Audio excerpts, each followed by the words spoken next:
Fear and desire are the fundamental energies that drive our lives. We act either out of a desire to achieve something or reach somewhere, or out of a fear of not wanting to experience something. Attraction and repulsion are not merely forces of molecules, but also essential to human behavior. Recognize your true desires. One of the major driving forces in human life is desire. If you look into your life, you can see most of the time we are driven by either desire or fear. We have so many desires, and often we feel we don't have energy to fulfill them. According to the Jain tradition, the divine sends us with enough energy and capacity to fulfill all our desires. But most of us don't feel this way. There's a difference between our true desires and borrowed desires. Our true desires are called our needs. Borrowed desires are called our wants. We have enough energy to fulfill our true desires or needs. What are our true desires? During the Life Bliss Program Level 2, Nithyananda's Purana program, we have a session where people are asked to make a list of their desires, needs, and wants. Then they meditate on these desires. At the end of the meditation, I ask them to recollect from memory their list of desires. What they can recollect is usually a fraction of what they have written. It is as if they started with a large tree full of leaves, their desires, and during this meditation the tree sheds almost all its leaves, as if the leaves were dried and dead. What it retains glows like golden leaves. If you can understand which desire is innate and which is accumulated, spiritual growth happens automatically. Whatever is left in their memories, those desires glow like gold. They are the ones that carry the energy for their fulfillment. These desires are the true desires. If the process is done with awareness, these desires are always selfless desires. They may benefit the individual, no doubt, but they always benefit humanity. Only such selfless desires carry the energy of the universe with them for fulfillment. When our desires are our own true desires, when they reflect our real needs, when they express themselves in our inner energy, we don't feel any desperation about trying to achieve them. The realization comes that as a matter of the natural course of events, these desires will be fulfilled. We are not driven and we are not troubled. We accept that these will happen. To truly love someone whom we spend our life with, to prevent familiarity from breeding contempt, we need to drop our feelings of I and mine. As long as we consider our spouse as a possession, what arises in our mind and heart is violence, not love. We feel we must control the other being, and we feel we must prove that we are the owner. To even comprehend the meaning of true love, we need to drop the feeling that we possess. This is how Khalil Gibran speaks on love in his book, The Prophet. Love one another, but make not a bond of love. Give one another of your bread, but eat not from the same loaf. The true desire for fulfillment. When you have a headache, you are not comfortable with that state, because you know that it is not your true nature. Your true nature is having no headache. In the same way, when you have some desire, you immediately want to come out of it, because deep fulfillment is your very nature, and desire causes an imbalance in that fulfillment. Two important truths you need to understand. One, your whole life is a long chain of events performed towards the one goal of fulfillment. Whatever you may do, whether it is eating or drinking or having relationships, wealth or joy, it is all to experience fulfillment. You seek fulfillment in different directions instead of seeking it directly. True fulfillment is within you. It is your very nature. That is why you are trying to come out of non-fulfillment. The fact that you are searching for fulfillment means that fulfillment is known to you. Otherwise, you would not search for it. In the instances in your life when you have felt some fulfillment, there is also a hope that you will experience it again. That is why you extend your life. Desire, knowledge, and action. The desire that is pure and not directed towards any particular object or person is simply an overflowing energy that is called Ika Shakti, or the desire energy. From the navel, energy comes as pure energy. In the heart region, this energy gets converted to the power of desire. This further gets converted into words in the throat region.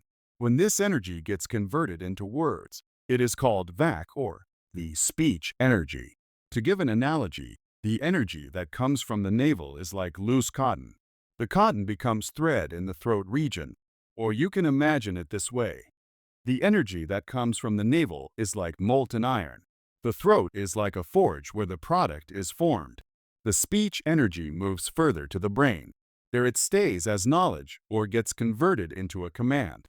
In the brain, the energy could stay as the power of knowledge or Jnana Shakti. For example, the desire energy related to the body can become knowledge of the body.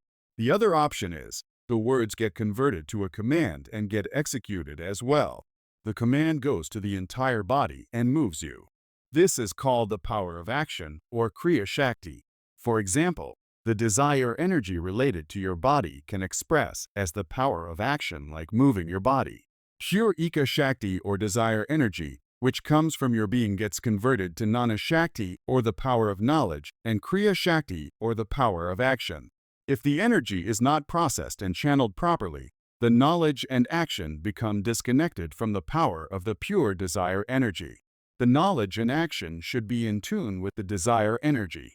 Then it forms a virtuous circle of desire leading to better knowledge and action, which in turn leads to clearer desires. Say you have a desire to make $1 million. If it gets converted properly as knowledge, you will have a clear plan and do the right actions to become a millionaire. If the desire energy gets converted as too much knowledge and less action, then you will end up only thinking more and more, building castles in the air. On the other hand, if the desire energy gets converted as too much action and less knowledge, then you will end up working blindly. For example, you may work really hard like driving a truck from Los Angeles to New York, but can you become a millionaire this way? There is action, but not the right knowledge. So the proper conversion of the desire to knowledge and action has to happen. The reason why this conversion doesn't happen properly is lack of awareness. When you are honest and integrated with the desire, there is no conflict, and the conversion happens properly. Turning the awareness from the object to the subject. A small story. Once a person went to the great Saint Ramanuja and asked him, "Master, I want to achieve enlightenment. Can you teach how?" Ramanuja asked him, "Have you ever experienced love? Have you really lost yourself in love?" The man was shocked at the question and said, "What are you asking? I lead a pure life. I control my desires and do different spiritual practices. I came to you to realize God." Ramanuja replied, "If you have not even experienced ordinary love, how can you experience God? Unless you experience ordinary love, you will not understand what happens when you are in love. Only when you understand what happens when you are in love with an object will you be able to turn your attention towards the experience. Turning your awareness towards the experience itself will naturally turn yourself towards you. That love will lead you towards your being. Love can lead you to the object or to the subject. It is a bridge, and it can take you towards the subject. Whoever used the gate to enter into the subject became enlightened. They liberated themselves and liberated others. Experience life every moment. A small story. Two friends met in the street. One man looked sad. The other man said, "What happened? It looks like your whole world has come to an end." The man replied, 3 weeks ago, an uncle died and left me $1 million. The friend was surprised and said, "Sorry to hear about your uncle, but he left you a good sum of money." The man continued, 2 weeks ago, a cousin I never knew died and left me $90,000. The friend replied, "Then what is your problem?" The man replied, "This week, I didn't get anything." In this whole world, there are only two kinds of people. One group of people experiences life once in a while in their life, and the other group of people experiences life continuously. Whenever you think you are feeling joy, you are experiencing life in the world for those few moments. That is why you feel so alive. You feel as if everything is beautiful. You have a positive experience with the universe. All your joy is positive experience with the universe, even if it is just eating a sweet. For those few moments you feel that life is great. You feel that life is really something you need, and you feel connected. You are in tune with that ever-living presence. Understand that ever-living presence is what we call life, which is responsible for all activity. Either you experience that ever-living presence at this moment, or you hope you will experience it in the near future. That is why you are moving your body and still keeping yourself alive. You get out of your bed early morning, either to have some good experience, or you hope that at least in the near future you will have some good experience. That desire to experience that ever-living presence is what drives you to get up from bed. Every desire which drives you is nothing but the desire to experience that ever-living presence. Whenever your mind stops wandering and comes back, it tastes that ever-living presence. Any sweet, any joy, any ecstasy, any experience is important because it brings you back to that ever-living presence.